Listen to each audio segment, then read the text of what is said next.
नमस्कार, स्वागत है आपका हमारे चैनल पर। मैं हूं आपके साथ शिप्रा सैनी। महाराष्ट्र से बड़ी खबर है।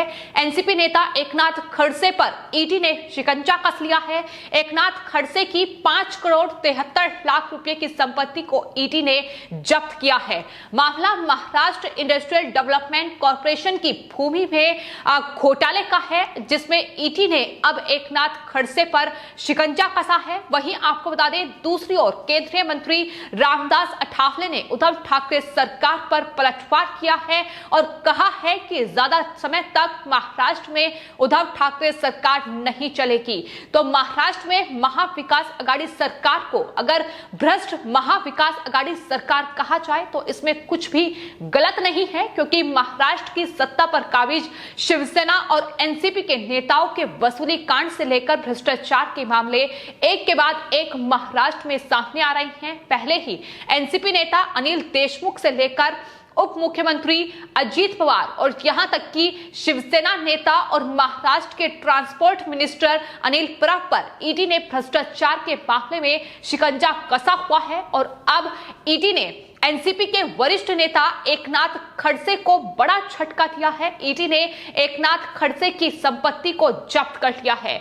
आपको बता दें, ईडी ने एकनाथ खड़से के पास से 5 करोड़ 73 लाख रुपए की संपत्ति जब्त की है और ये संपत्ति उनकी महाराष्ट्र के लोनावला और जलगांव में है, जिस पर ईडी ने अब शिकंजा कसा है। तो जाहिर तौर पर महाराष्ट्र में लगातार भ्रष्टाचार के मामले सामने आ रहे हैं। किस तरीके से महाराष्ट्र में उद्धव ठाकरे सरकार में जो नेता और मंत्री शामिल हैं, वो लगातार एक के बाद एक भ्रष्टाचार में कहीं ना कहीं लिप्त पाए जा रहे हैं और यही वजह है कि बीजेपी लगातार महाराष्ट्र में उद्धव ठाकरे सरकार पर हमलावर है। फिलहाल आपको बता दें, ईडी ने जिस पूरे मामले में शिकंजा कसा है वो महाराष्ट्र के पुणे में स्थित जो भोसरी MIDC भूमि हेराफेरी मामला है, उसमें ईडी ने शिकंजा कसा है। जाहिर तौर पर महाराष्ट्र इंडस्ट्रियल डेवलपमेंट कॉर्पोरेशन की इस भूमि में बड़ा घोटाला पूर्व राजस्व मंत्री और एनसीपी नेता एकनाथ खड़से ने किया है। उन्हें नोटिस भी ईडी ने जारी किया था और इस पूरे मामले में पिछले महीने एकनाथ खड़से से ईडी करीब 9 घंटे तक पूछताछ कर चुकी है। और वहीं महाराष्ट्र इंडस्ट्रियल डेवलपमेंट कॉर्पोरेशन के प्लॉट लेन देन मामले में उनके दामाद गिरीश चौधरी की भी गिरफ्तारी पिछले महीने ईडी ने की थी। उन्हें गिरफ्तार किया था और अब गिरफ्तारी की जो तलवार है वो एकनाथ खड़से पर लटकी हुई है, क्योंकि ये बड़ा घोटाला है जो 2016 में हुआ था। लेकिन उसके बाद लगातार जो मुश्किलें हैं वो एकनाथ खड़से की बढ़ रही हैं। आपको बता दें, भूमि में ये बड़ा घोटाला सिर्फ एनसीपी नेता एकनाथ खड़से तक ही सीमित नहीं है, बल्कि उनके दामाद जो है गिरीश चौधरी, उनकी गिरफ्तारी हो चुकी है। तो वहीं ईडी ने उनकी पत्नी मंदाकिनी खड़से को भी तलब किया था। मंदाकिनी खड़से को पूछताछ के लिए पेश होने का आदेश दिया था। हालांकि एक बयान में उनसे 14 दिन का समय मांगा गया था। तो पूरा परिवार कहीं ना कहीं इस घोटाले में शामिल है और ये लगातार महाराष्ट्र में देखने को मिल रहा है कि महाराष्ट्र सरकार में महाविकास आघाड़ी सरकार के जो भी नेता और मंत्री हैं, वो न सिर्फ अकेले इस भ्रष्टाचार और इन वसूली कांड को अंजाम दे रहे हैं, बल्कि उनके परिवार पर भी ईडी का शिकंजा लगातार कसता जा रहा है। तो पिछले महीने 9 घंटे ईडी एकनाथ खड़से से पूछताछ कर चुकी है, लेकिन अब 5 करोड़ 73 लाख रुपए की संपत्ति को जब्त किया गया है और आने वाले वक्त में उनकी गिरफ्तारी भी इस पूरे मामले में हो सकती है। लेकिन यहाँ ये जानना बेहद जरूरी है कि आखिर ये पूरा मामला है क्या। आपको बता दें, एनसीपी में शामिल होने से पहले एकनाथ खड़से आप बीजेपी में थे, फडणवीस सरकार में राजस्व मंत्री थे और 2016 में पुणे के भोसरी में 3.1 एकड़ MIDC प्लॉट खरीदने के लिए उन्होंने अपने पद का दुरुपयोग किया। ये आरोप उन पर लगे थे, जिसके बाद उन्हें राजस्व मंत्री के पद से हटा दिया गया था और 31 करोड़ रुपए की कीमत के इस जो जमीन का ये टुकड़ा है, इसको शुद्ध रूप से 3.7 करोड़ रुपए में बेचा गया था और आरोप यह है कि रेडी ट्रैक्टर रेट से काफी कम बाजार मूल्य पर यह जमीन खरीदी गई थी। आपको बता दें ये प्लॉट दरअसल अब्बास उकानी नाम के शख्स के पास था। उन्हें 1971 में MIDC द्वारा अधिग्रहित कर लिया गया था, लेकिन उकानी को मुआवजे का मुद्दा अदालत में लंबित था और ये लगातार कहा जा रहा है कि खड़से ने 12 अप्रैल 2016 को एक बैठक बुलाई थी जब वो राजस्व मंत्री थे और अधिकारियों को तत्काल फैसला लेने का निर्देश दिया था कि क्या उकानी को जमीन लौटा दी जाए या फिर उन्हें अधिक मुआवजा दिया जाए। और उसके बाद कुछ समय के भीतर ही उकानी ने खड़से के रिश्तेदारों यानी जो उनकी पत्नी थी मंदाकिनी और दामाद गिरीश चौधरी को ये जमीन बेच दी थी। और यही पूरा मामला है जिसमें एकनाथ खड़से की मुश्किलें लगातार बढ़ रही हैं। अब उनकी इस पूरे मामले में गिरफ्तारी भी हो सकती है क्योंकि बड़ी जो हेरफेर है वो इस जमीन घोटाले में उन्होंने राजस्व मंत्री रहते हुए किया था।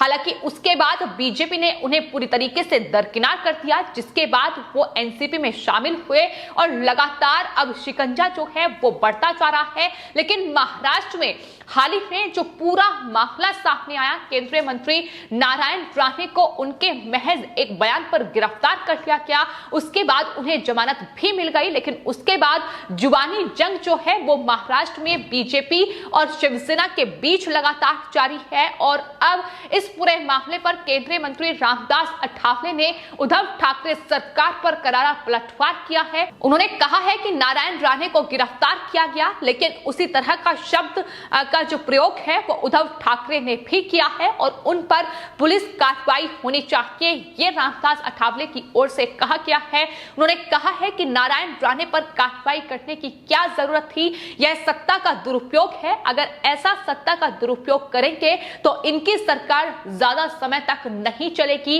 ये साफ तौर पर रामदास अठावले जो कि केंद्रीय मंत्री हैं उनकी तरफ से कहा गया है। तो लगातार जुबानी जंग जो है वो जारी है। जहां नारायण राणे को उनके महज एक बयान पर गिरफ्तार कर लिया गया, तो वहीं उद्धव ठाकरे से लेकर शिवसेना के तमाम नेताओं के ऐसे बयानों की लंबी चौड़ी फहरिस्त है और इस पूरे मामले में पुलिस कार्रवाई करे, ये मांग लगातार अब बीजेपी के नेताओं की ओर से की जा रही है।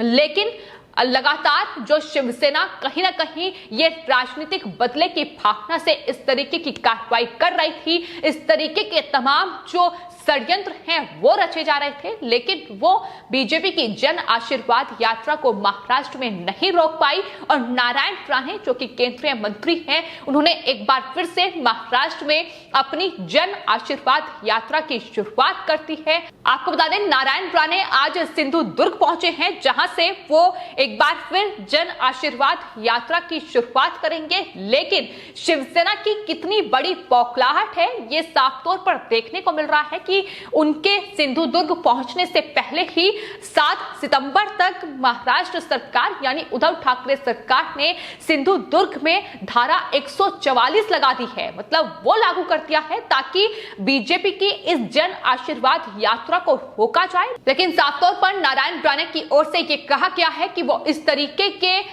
जो तमाम हथकंडे कहीं ना कहीं जन आशीर्वाद यात्रा को रोकने के लिए उद्धव ठाकरे सरकार अपना रही है वो इस यात्रा को नहीं रोक पाएगी। और जाहिर तौर पर बीजेपी ने जन आशीर्वाद यात्रा की शुरुआत की है और कहीं ना कहीं भारी जो जन समर्थन है वो बीजेपी को इस जन आशीर्वाद यात्रा के दौरान मिल रहा है। और यही उद्धव ठाकरे सरकार की शिवसेना की सबसे बड़ी बौखलाहट भी है। और फिलहाल आपको बता दें नारायण राणे रत्नागिरी पहुंच चुके हैं और उसके बाद वो महाराष्ट्र के अलग अलग इलाकों में जाएंगे जहां जन आशीर्वाद यात्रा जो है वो बीजेपी की ओर से निकाली जाएगी। लेकिन शिवसेना की ओर से तमाम पैतरे अपनाए जा रहे हैं कि किस तरीके से बीजेपी का जो ये जनसंपर्क अभियान एक तरीके से कह सकते हैं जन आशीर्वाद यात्रा के रूप में उसे रोकने की तमाम कोशिशें की जा रही हैं। बौखलाहट साफ तौर पर दिखाई दे रही है। एक तरफ महाराष्ट्र में ईडी और सीबीआई जैसी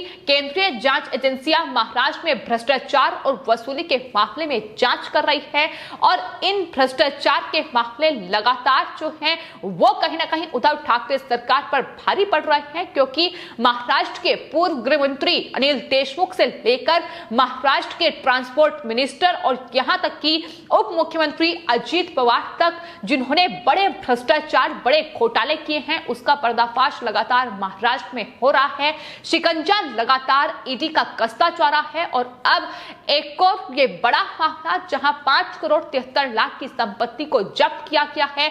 एनसीपी के नेता एक के बाद एक बेनकाब हो रहे हैं। उद्धव ठाकरे की मुश्किलें बढ़ रही हैं। मुख्यमंत्री की कुर्सी पर भी कहीं ना कहीं संकट मंडरा रहा है और यही वजह है कि बीजेपी के इस जन आशीर्वाद यात्रा को रोकने के लिए तमाम जो पैतरे हैं वो उद्धव ठाकरे सरकार की ओर से अपनाए जा रहे हैं, लेकिन बीजेपी को दबाया नहीं जा सकता है, ये साफ तौर पर बीजेपी की ओर से कहा गया है और यही वजह है कि एक बार फिर से अपनी जन आशीर्वाद यात्रा की शुरुआत बीजेपी की ओर से कर दी गई है। फिलहाल आपकी इस पूरे मामले पर क्या राय है, हमें कमेंट बॉक्स में जरूर लिखें और चैनल को सब्सक्राइब करें। धन्यवाद।